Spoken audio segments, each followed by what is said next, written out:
Welcome to the Fantasy Syndicate Podcast with your hosts, Joshua Poniatowski and Alex Taylor. Let's talk football. Hello, and welcome to the Fantasy Syndicate Podcast. My name is Joshua Poniatowski, and with me, Alex Taylor. What's going on? What up?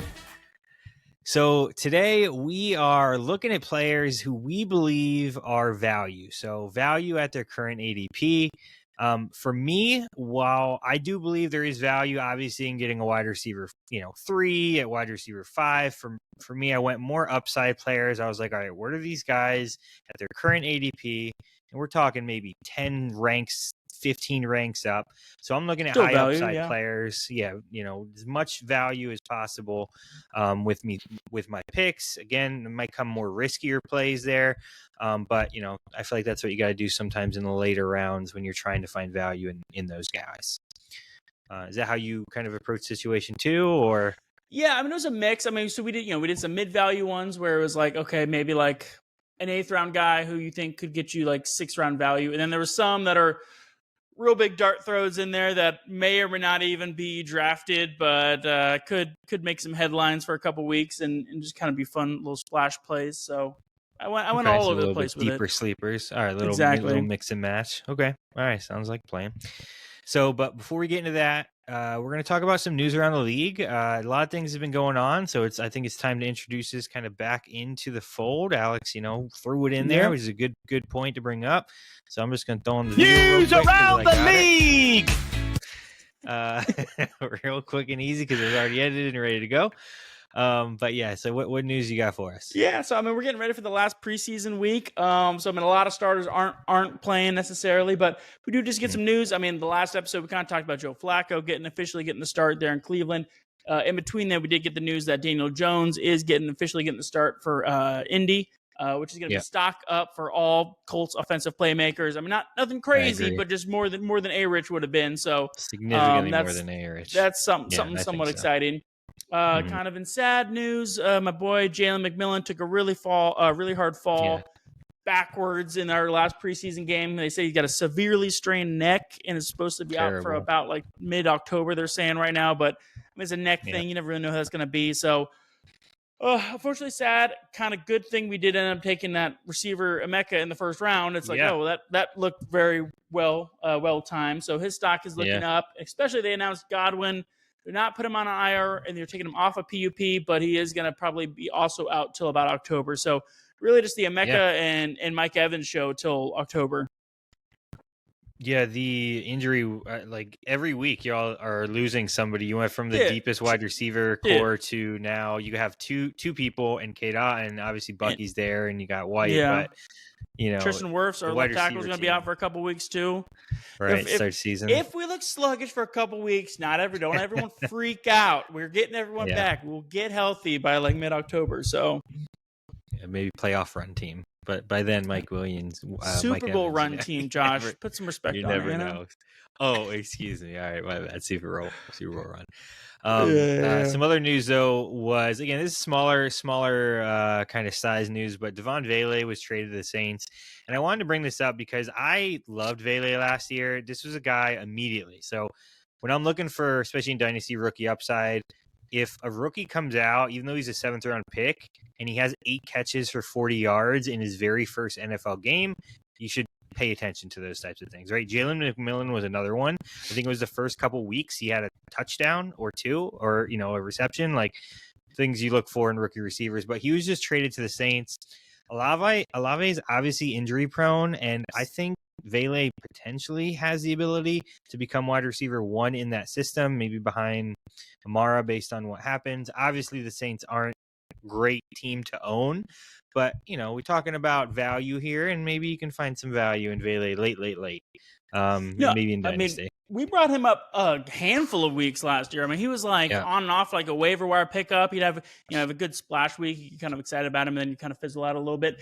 I just don't really know what are the Saints' game plan? They're trading away a 4th and 7th for like another receiver when you have absolutely zero quarterback. Like, I just don't understand like their long-term team building strategy. I don't know. It just doesn't make much sense to me. Tyler Shaw is the real deal, man. Wow. He is going to be QB1, even though Spencer Rattler is playing to start over him. I think the Saints were going in. They drafted him higher than where he was projected to go. This man has played so much football in college. I think he's 25, he's as old as Bo Nix or Jalen, some of those guys. I think they were like, let's get the most QB ready option as possible, even if he stinks. But yeah, I agree. There's not much going on there at QB, but that's all they're missing, right? That's all they need is a quarterback, and some of these other pieces kind of fall together. I think their O-line is fairly solid, but yeah, it's okay. It's okay. But all right, I did make a little chart for you because I know you do like your data. I had a little thinking about like stacks. Shout out to Nick, one of our avid listeners. He's obsessed with stacks, and everyone loves a good stack. Oh, I do. Wide receiver and a pass catcher. Mostly receiver, but sometimes tight ends. You'll see. But the thing that I was curious was I felt like it seems like stacks are getting more and more important as the years kind of go on. So I just charted the last 10 top scoring stacks of the year, going back 10 years. And you can kind of see the last couple of years, we have been significantly higher than at the start of the 10 years. So obviously Jamar and Burrow were just bonkers last year, and they were the highest. But also Cooper Kupp, he also was a Triple Crown winner. And then you also had CD and Dak also really high. And kind of back at the beginning of the chart, you got some of those. There was a surprising amount of tight ends on here. A tight end made the top stack 4 out of the 10 times, which I was kind of surprised about. Obviously, Travis Kelce's on there twice, but also Mark Andrews and also Greg Olsen. But I mean, really, it was Cam Newton doing a lot of the heavy lifting there. Greg Olsen's stats were nothing impressive there, but technically he did form part of the top stack. Also, Doug Baldwin and Russell Wilson were a pretty surprising one, but that was Russell Wilson's number 1 QB finish year 2. But so really just looking at how stacks have just been getting more and more aggressive as the years have gone on. I wonder what the percentages of points this was, how much percentage the QBs have each of these. There's a way to, when you're creating this chart, where it splits it in half, and it'll be QB points in yellow and the wide receiver in blue kind of thing. I have them individually on my little notepad, but it's a little too long for that. But yeah, I mean, Cam Newton was a big one. I mean, Lamar Jackson, obviously. A lot of those rushing quarterback stacks. It's really the quarterback was doing a lot of heavy lifting there. Big moves. And also shout out Brady and Gronk were runners up twice. Also a little Bucks homer shout out. Chris Godwin and Jameis in his 30 for 30 season were also runner up that year too. So there's some fun little tidbits, but it just shows the value of how juicy a proper stack can be. Yeah, I mean, and when you're playing games with players who you have stacked, it's kind of feast or famine a lot of times, right? I know one year I had Hurts, I had Goddard, I had AJ Brown, and then I had the running back at that time too, and they were putting up points. So whoever scored, I was getting, I might have been Swift, but every week I was getting points consistently, and when they went off, I would dominate. I think there was dominant. Yeah, there was one game I was losing by 100 points. They played, and then I ended up winning by 1. I think it was against Smitty, and he was beating me by 170 to 70 or something like that, and it was just a crazy comeback. So you can really feast, but again, when they have a down week, you also are having a down week. So from a win game percentage, I wonder what that breakdown would look like, but it depends how you like fantasy. I'm with Nick. I love stacks. Give me a good stack. Let me rack up the points when Goff throws a touchdown to St. Brown 2 times a game, and I'm getting a guaranteed win that week for the most part. So yeah, it's interesting. I appreciate you sharing that and breaking that down. All right. Well, we're going to run into the ADP. Again, these are guys that we believe have value at their current ADP.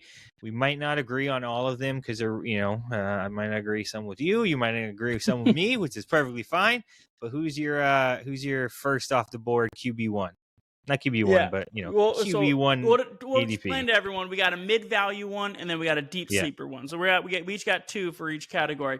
All right, my kind of mid-value quarterback is going to be Justin Herbert. I mean, current ADP has him at QB 15. This guy has only ever finished outside the top 12 once in his entire career. I just feel like people are kind of sleeping on him this year just because the Chargers had such a run-first offense last year.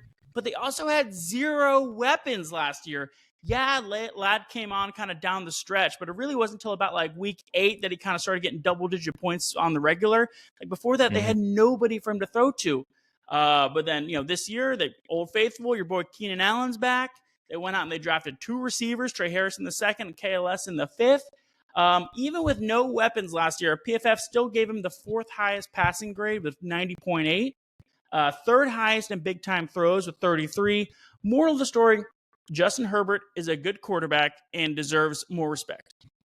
I agree. I mean, we had this discussion before where I was like, Justin Herbert is a Hall of Fame-esque quarterback, and I compared him to all the Hall of Fame quarterbacks in their first 5 years. He puts up massive numbers from a passing perspective, from a fantasy perspective. The downside, obviously, is he has to pass the ball, and he passed the ball very well. He's going to have 32 plus touchdowns, 4,300 yards. He's not getting much done on the ground. So yeah, I mean, if he hasn't finished lower than QB 12, like you are getting some value there for sure. And yeah, the upgrade weapons are, I think, pretty significant as well. He's my starting QB in Superflex, so I can't talk too much bad about him. But what I would say is, I personally rather have like a Purdy or even a Stroud, and we love Dak around those picks. So I do love Dak too. We talked about Dak a lot, so I was like, I didn't want to so many times, yeah. So my QB value is Bo Nix. I spoke about him in my QB, top 10 QBs. Nix is going around the end of the 8th round. He's QB 8 right now, being ranked. If I'm missing on the big 3, then he's my main priority. I already said Bo was top 5 quarterback going into the year.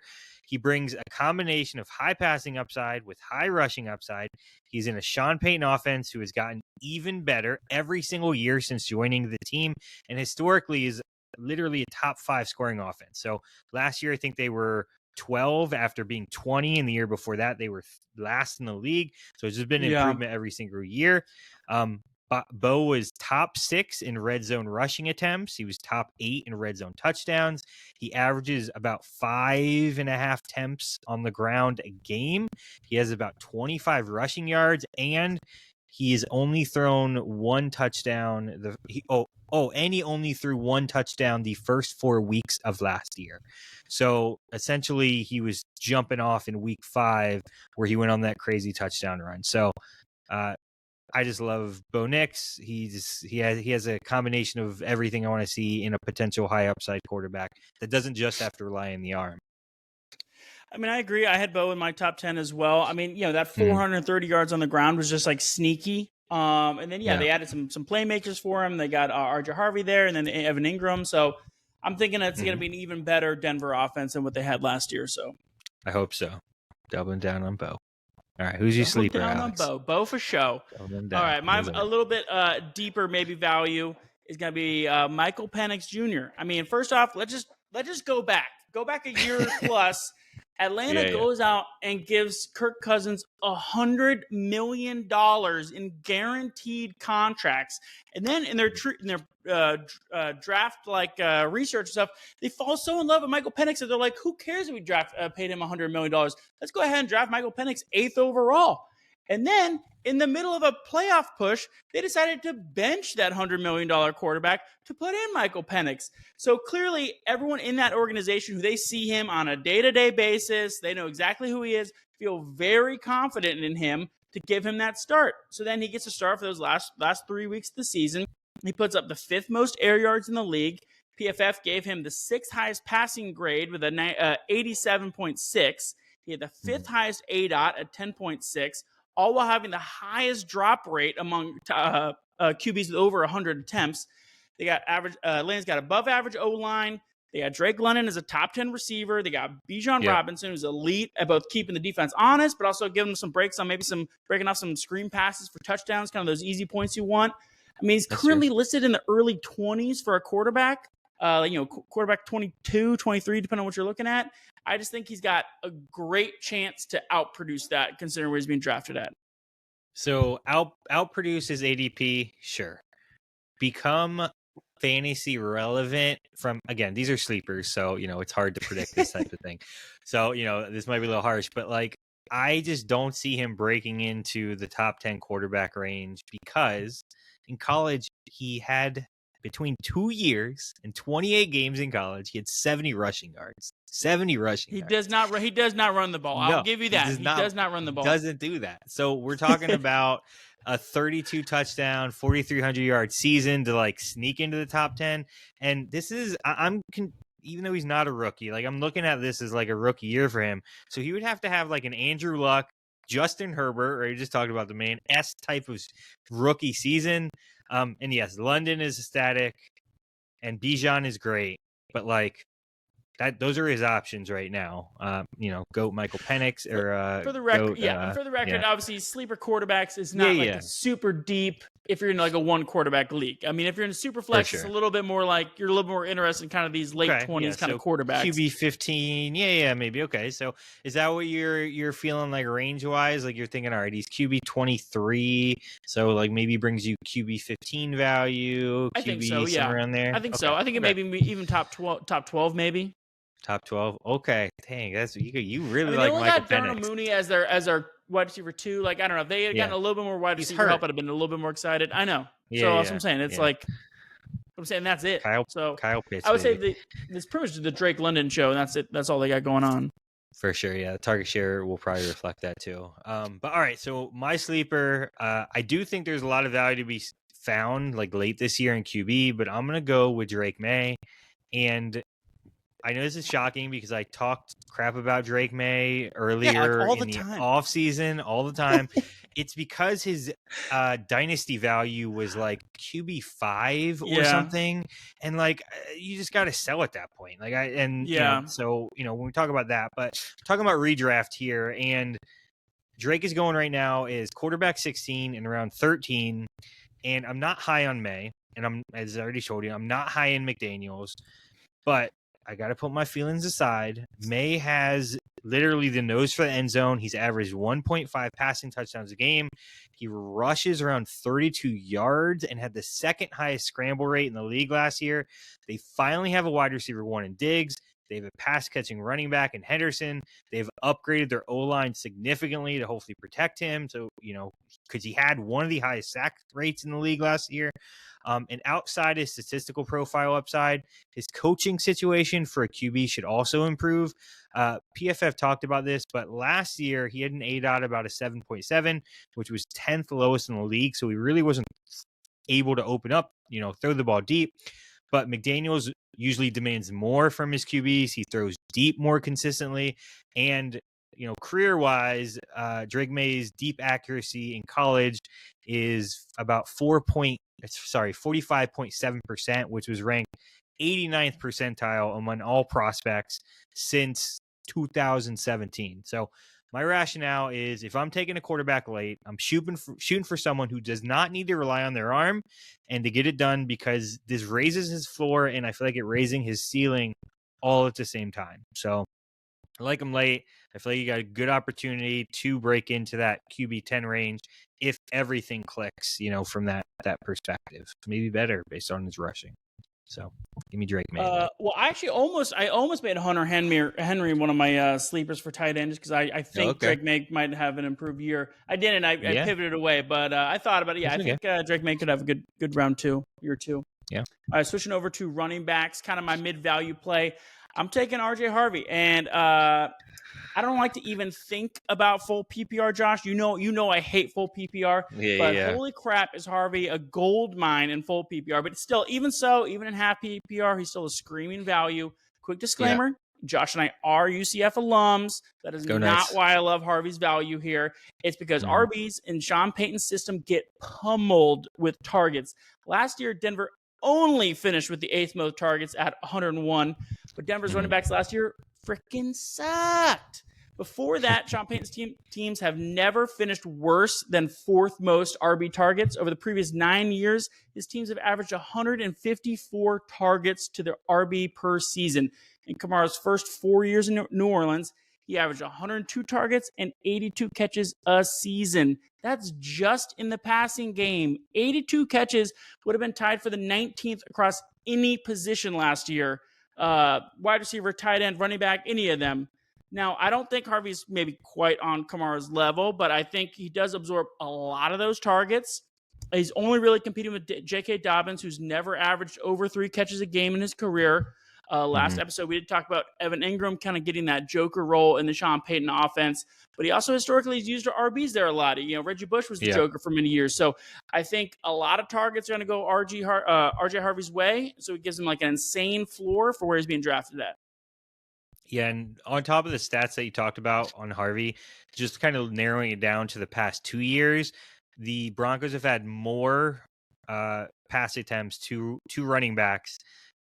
More pass catches to running backs, 214 over the past 2 years than any other team in the NFL. So on top of all the historical data, like recently, just insane amount of data from a pass catching ability. I love everything about Harvey. I watched him play literally every week for 2 years, both in person and on the field. There's no other player I've done like more research on. And I mentioned this in the last episode, when we're talking about Evan Ingram. I think RJ Harvey will eventually take over that joker role. I think there's value there. Absolutely. I love his upside. I'm a UCF fan, so I'm leaning into this 100% no matter what. And I'm a little upset that somebody sniped me in our dynasty league because they knew what I was doing. So, yeah. So I love RJ. 2 weeks to read. Yeah. All right. My mid-tier running back, I was thinking about Amarion Hampton. I was thinking about going rookie, but I went the opposite direction. I decided that I'm going Alvin Kamara. He is currently going running back 15 and 16. Sorry, those two are kind of close to each other. I believe both have value, but for a little bit different reasons. So Kamara is going at the end of the 4th and early 5th, running back 16. He is a very risky pick. I'm going to give you the bad. Kellen Moore does not favor his running backs in the passing game. Literally everywhere this man has gone, running backs have lost receiving opportunities, become less efficient. And there's other young running backs floating around. Kamara like Kendre Miller, Devin Neal, 6th-round draft pick. He's also 30 years old, and he hasn't played a full season. Listen to this. He hasn't played a full season since 2017, which is absolutely insane to think about. That was his rookie year. Yeah, so outside of his rookie year, he hasn't played a full season. That's very rough. But sometimes you got to kind of roll with your gut, if you like. So Kamara is literally a running back 1. There's no other way to put it. Kamara is a running back 1. We talk about CMC upside. CMC is going to 6, 29, right? Kamara is freaking CMC with more catches essentially and going 10 picks later or 10 kind of ranks later, 4 rounds later. So over the past 3 years, he's averaged 21 opportunities a game, rushing, receiving combination, which is absolutely insane. If you're going to give all his receptions and receiving stats, points per game stats, like I was going to do a deep dive, but I actually came across an ESPN blurb. So shout out ESPN, and I'm just going to read the blurb. Kamara has yet to finish the season lower than 5th among running backs in targets or lower than 9th in catches and receiving yards. He has finished 8th or better in fantasy points per game in 7 of his 8 seasons. If Kamara is literally on the field, you're getting a running back 1 and at a late running back 2 discount. So we're talking about value today, and Kamara has value written all over him if he's able to just stay on the field. So if you got the stones to draft him, he's value. Yeah, and just to confirm that year 17 when he played the full season, that was his rookie year. So that's his last full season. But no, I agree. I mean, I feel like we had this. It's the same thing happened last year where everyone kind of slept on Kamara, and then remember the Saints had those first 2 weeks. He had he put up a 40 banger in week 2. And he was he was the number 1 player in fantasy for the first 2 weeks. So I just feel like we had the same discussion every year where I don't know, it's him and all these old guys like Derrick Henry, this they haven't been going away. We keep waiting for them to go away, and they just keep producing. So yeah, I mean, I love Kamara. Okay, risky, mine going my sleeper going a little bit deeper, and I mean this guy is pretty deep. It's gonna be a Kyle Monangai. I like him as maybe a really late dart throw. Maybe don't even bother drafting him. Just kind of put him in the back of your mind, just for as the season going on, and you see him on the waiver wires, you're a little bit familiar with him. The rookie 7th-round pick out of Rutgers. He joins this backfield in Chicago that is just begging for an identity. Chicago went out and got an entire new interior O-line this offseason. So there's a run game that's hopefully going to be improved. Ben Johnson offense coming in, current lead dog, DeAndre Swift. has just never really asserted himself as like a locked-in 3-down back in the NFL. Plus, I mean, new coach Ben Johnson was there with him in Detroit when they decided to trade him away to Philadelphia. So I just don't really think there's like a very long leash on DeAndre Swift in the starting role. And then, I mean, Roschon Johnson, been there a couple seasons. I kept on trying to get, thinking he was going to be my sleeper. I've gone for him a couple different times and just has never really amounted to all that much. But Monangai, so he fell to the 7th round for a reason. I mean, he's not like some athletic freak elite prospect or anything, but the guy runs hard and he falls forward every time. So I think he can maybe carve out a role in kind of like that David Montgomery situation that they had in Detroit. DeAndre Swift's kind of a small guy, has never really been good on the goal line. So I think Kyle can eventually just start kind of taking those goal line carries. And I don't really think he's going to be like a lead guy, but I think he's going to have some interesting like two rushing touchdown games in there and kind of surprise people. Okay.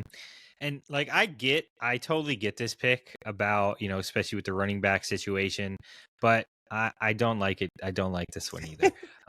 I almost considered Swift as my potential value buy simply because he's going as running back 26. I've talked about Swift being good. A lot of people undervalue him. I overvalue him maybe. But he's going in the 7th round. The entire Bears offense last year was terrible. Entire Bears offense. Yeah. Like, talk about Swift. Okay, he wasn't that great. No, the entire Bears offense. This is how bad they were. So Swift was actually the only viable offensive weapon. He had almost 1,200 all-purpose yards, which was 420 yards more than any other weapon on the team. And he finished as running back 19 on the year.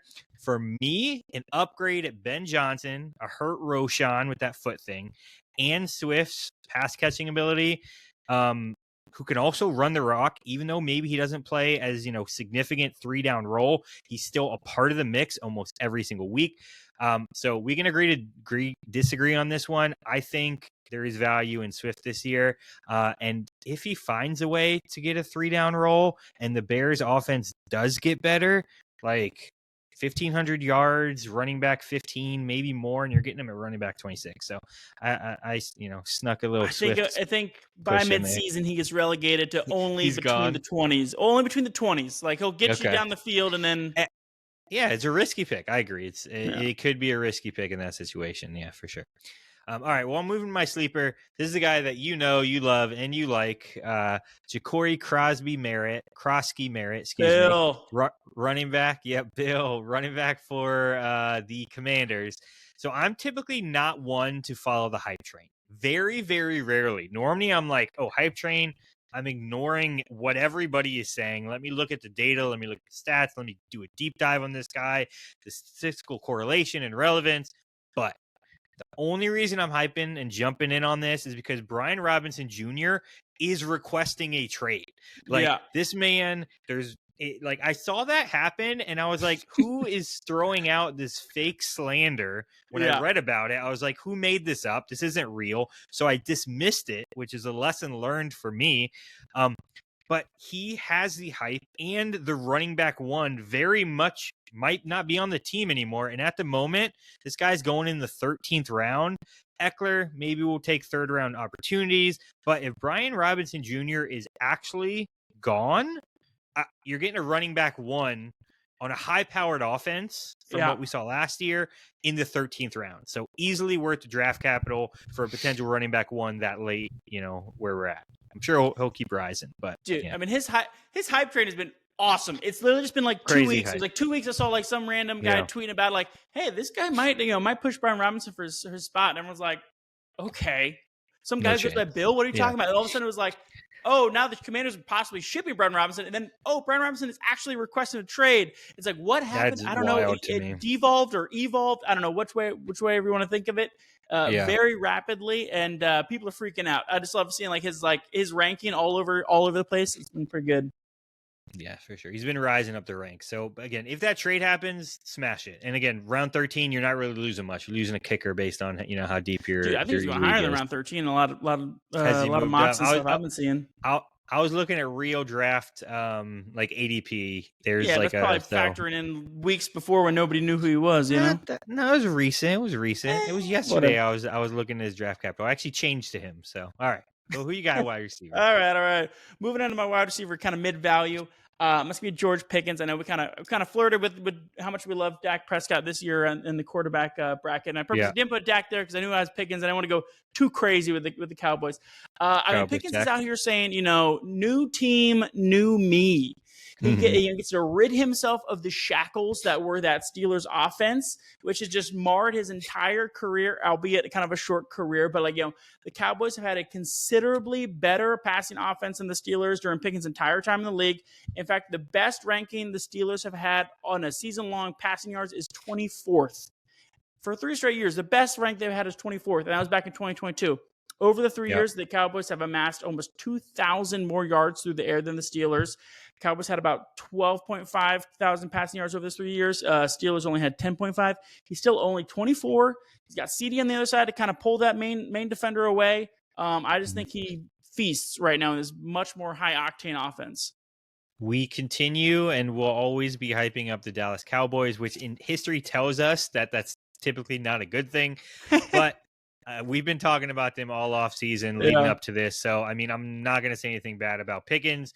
At his current ADP, I think he has the potential to be wide receiver 20, with a healthy Dak and that offense just humming. If CD goes down for any reason, we're talking, wide receiver 1 upside in that, in that offense just because you'd be peppered with targets. And they literally don't have a running back currently at the moment based off, who they got in that backfield. So, yes, Pickens, I like the guy. Currently, so I'm going to go with Calvin Ridley as my mid-tier guy. Currently, Ridley is going around wide receiver 32 or late 7th to early 8th round.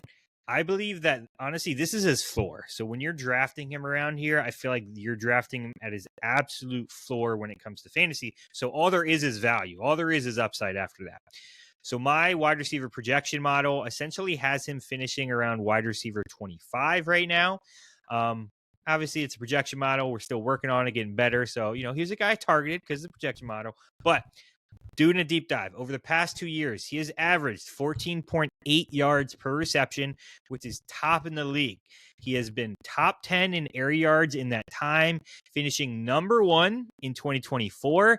And even with terrible QB play, he still finished with a respectable 1.86 yards per route run in 2024. His competition right now is Van Jefferson, who hasn't broken 370 receiving yards in 4 years, a 33-year-old Tyler Lockett, who has regressed every year since 2021. He should dominate in open field and red zone targets. He should be number 1 on his team on both of those. The Titans are projected to win 5.5 games this season, so they literally have to pass the ball out because they're losing. And you know what? This isn't why I'm excited about him, though. This is why I'm excited about him. In 2024, he had the second lowest catchable ball rate, only behind Marvin Harrison Jr., which I've talked about before. 42% of his targets that were received were deemed uncatchable, and he still finished as wide receiver 29. So we're talking about floor. He's going wide receiver 32. 42% of his targets could not be caught. That's 50 targets. He didn't have a chance to catch the ball.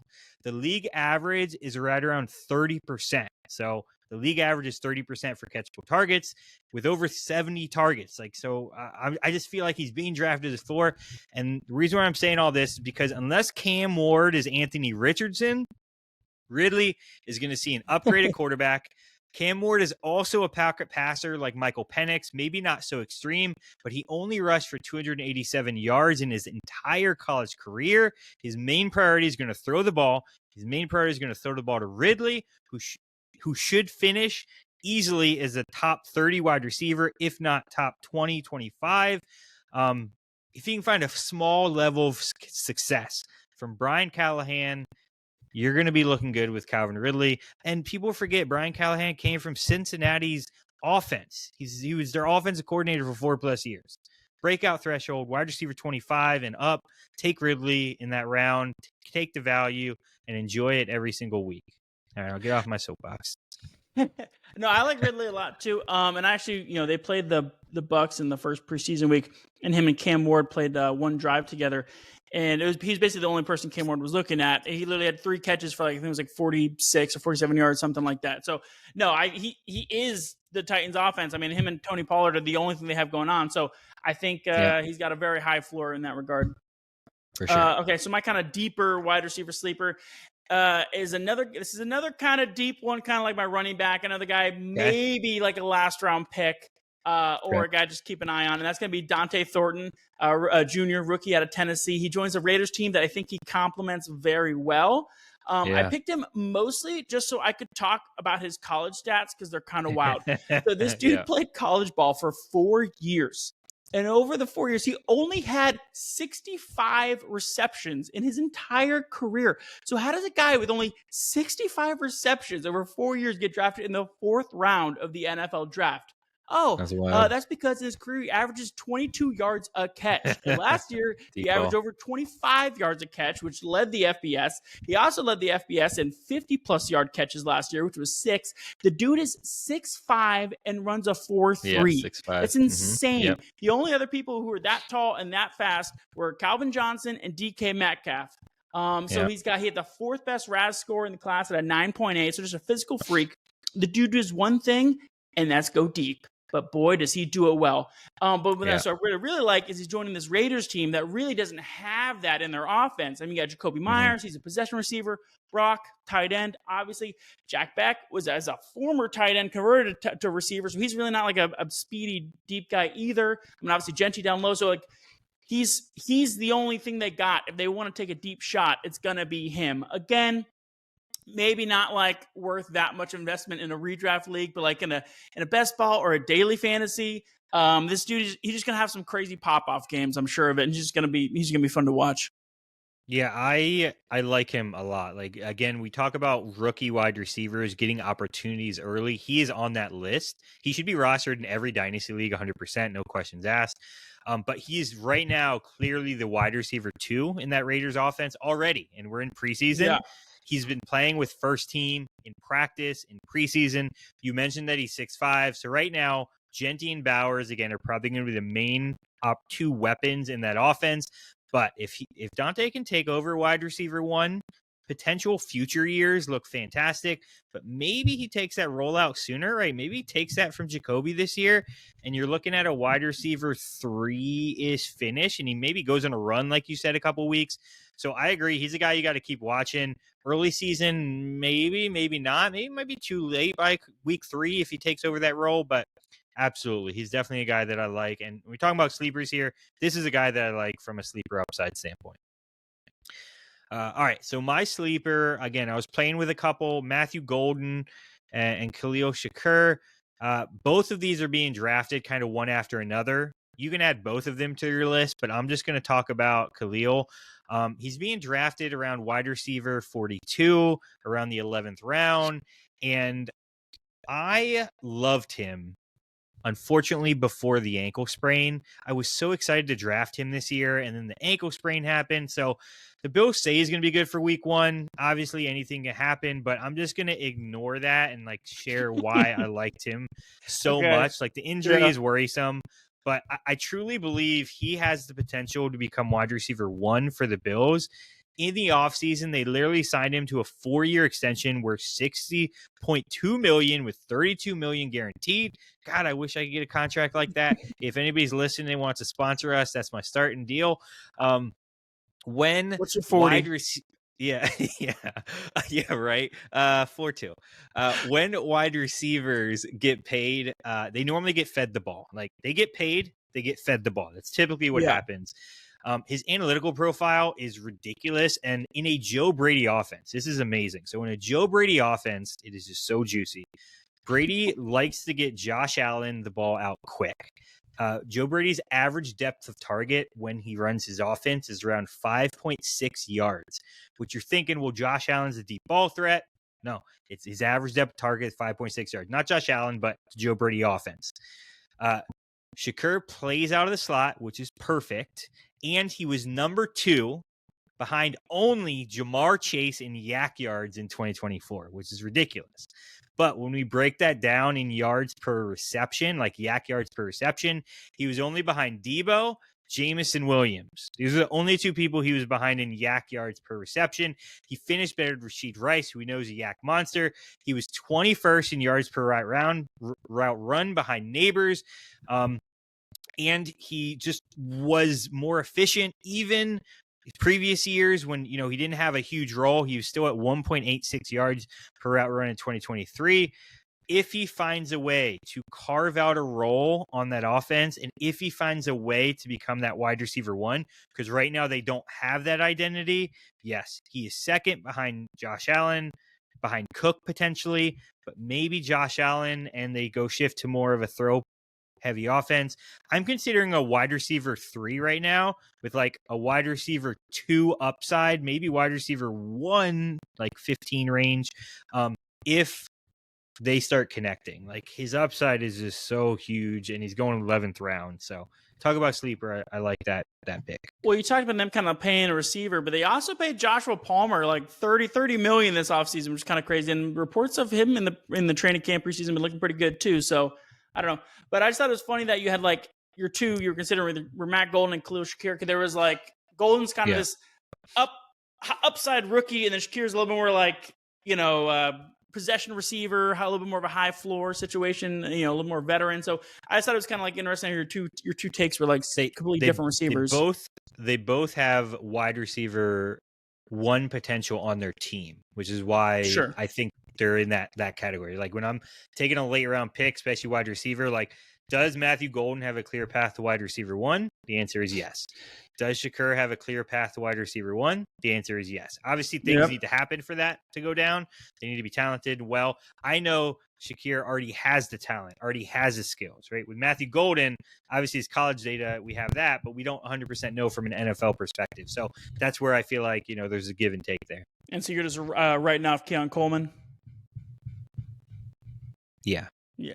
You're like, he's done. He's done. Keon Coleman will get red zone opportunities. He's probably, right now, that's the one downside to Shakir is that he doesn't have a huge red zone opportunity share because Keon is there. But I just think from everywhere else on the field, even though, touchdowns is a big part of it. I was low on Coleman last year, like super low on Coleman. So, I mean, I'm not going to be improving after he didn't have a great season, in year 2. So I'm still down on him. Yeah. All right. So switching into tight ends. I mean, my mid-value guy is going to be Tyler Warren, especially, mid-value in a tight end where like people are only really taking like one tight end. It's kind of like, all right, well, these are basically still top 10 guys. Which Tyler Warren was in my top 10. I don't expect necessarily much from Danny Dimes, but I mean, even that is considerably more than what I would have expected with A-Rich had he gotten the start. So, over the past 2 years, the Colts have used play action on 28% of their passing plays. That puts them at 4th in the league. Play action greatly benefits tight ends. Pulls in those linebackers, gives them space to kind of running behind them. Warren has started both preseason games for the Colts, and he was out there on the field for a combined 34 out of 35 snaps until he got pulled. So, I mean, he's going to see plenty of action this year on an offense that, we'll see. I just think for where he's being drafted, I just love his possible upside. Yeah, I already gave my spiel on Tyler Warren in our tight ends episode. So if you didn't hear it, go check it out. If he becomes the alpha in that middling receiver core, he has the potential to be fantasy relevant and break out at tight end position. So, that's all there is to it. So I agree with you there. My mid-tier value guy is Travis Kelce, which is honestly probably higher than, most would consider. But I'm going to beat on this again, and I'm going to talk about Kelce again because I spoke about it in our last episode. I just need people to know this. He is my tight end 4. He's going as tight end 6 early in the 7th. I didn't share this last episode, but I will be posting my tight end article here in the next couple of days. Yep, fresh data. I ran a Pearson correlation. I ran a multilinear correlation. I looked at 80 tight ends across 1,500 data points and identified the most predictive fantasy football stats, which make up 72% of the results. And those stats are receiving yards, receptions/targets, and red zone targets. Those were the most critical stats to produce an elite tight end. So when we talk about Kelce, this is all I'm going to say. Kelce will see 100 open field targets, 30 red zone targets in 2025.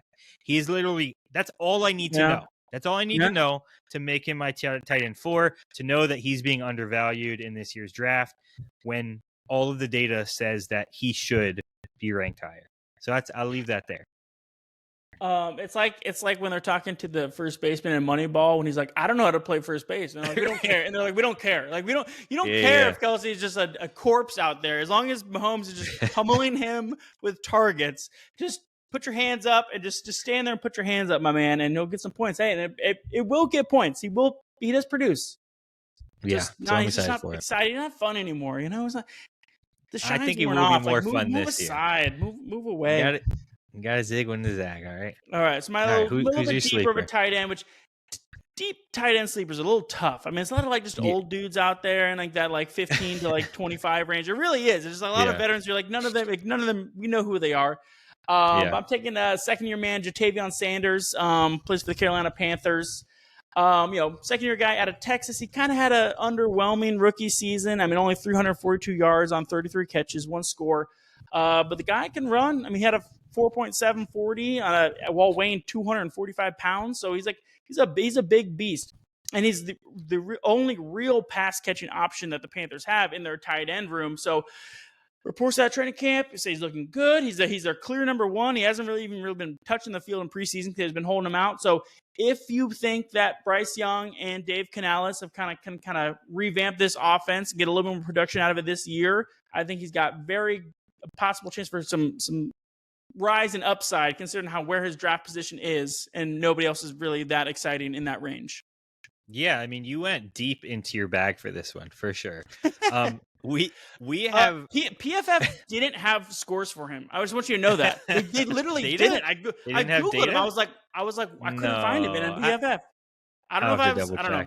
I don't know. Yeah. Maybe I was looking in the wrong area, but I couldn't find him. I have a tight end Excel spreadsheet for rookies too. We can look at, but essentially, he's going into his second year, like you mentioned. We've seen year 2 tight end breakouts before. Trey McBride is a great example of that, where he just popped off.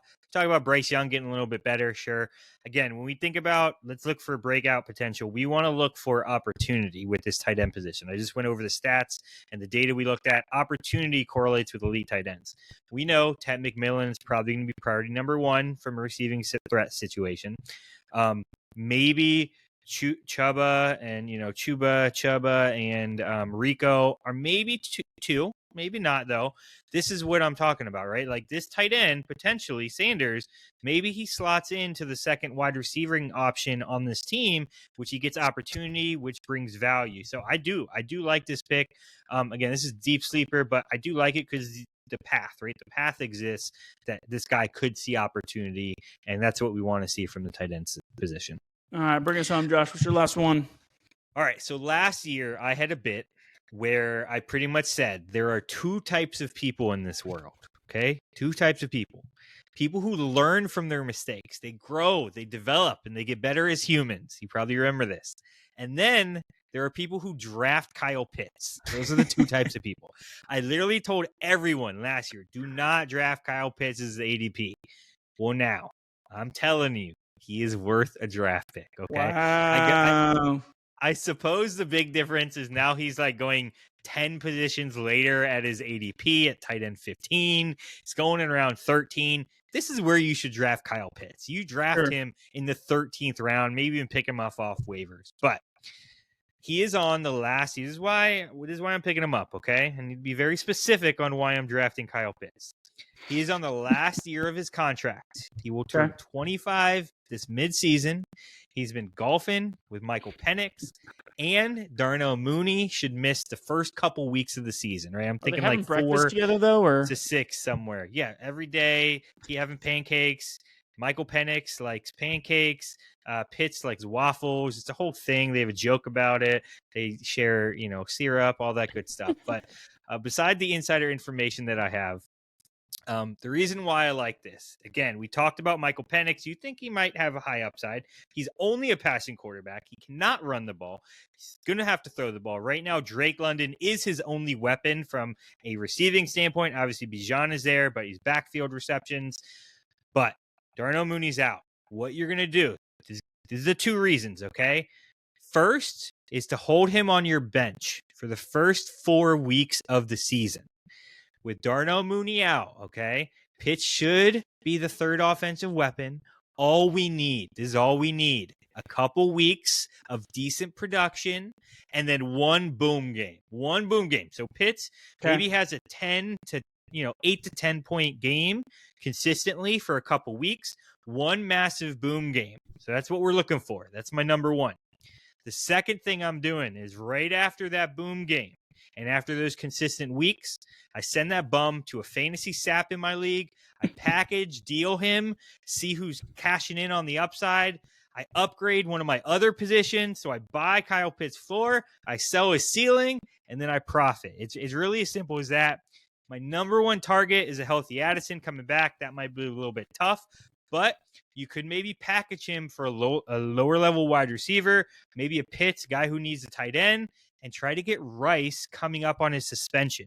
Most people are going to draft Rice much higher than he probably should be going. They're going to get value those first 4 weeks. He's probably going to be suspended mid-season for 6 weeks. So if you can buy him in that window and be able to hold him, you then have a playoff run when we're talking about having an elite wide receiver who's healthy, who's fresh, coming back.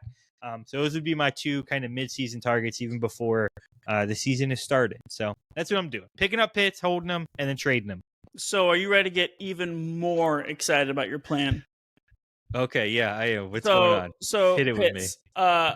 Last year, 2 of his highest scoring game and then his third highest scoring game of the year. So 2 of his top 3 highest scoring games were unfortunately against my Tampa Bay Buccanearers.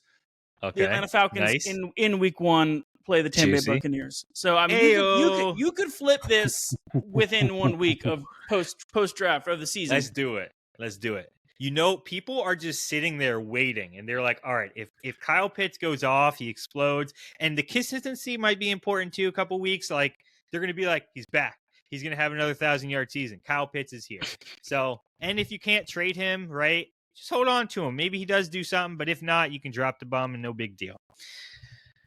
All right, well, that's all we got for today. We appreciate you all hanging out. Listen to us. Give us a like and subscribe if you like what you heard. But if not, again, thanks for being here, all right? Appreciate you all. Appreciate you. As always, go steal a championship, and we'll see y'all next time. Peace.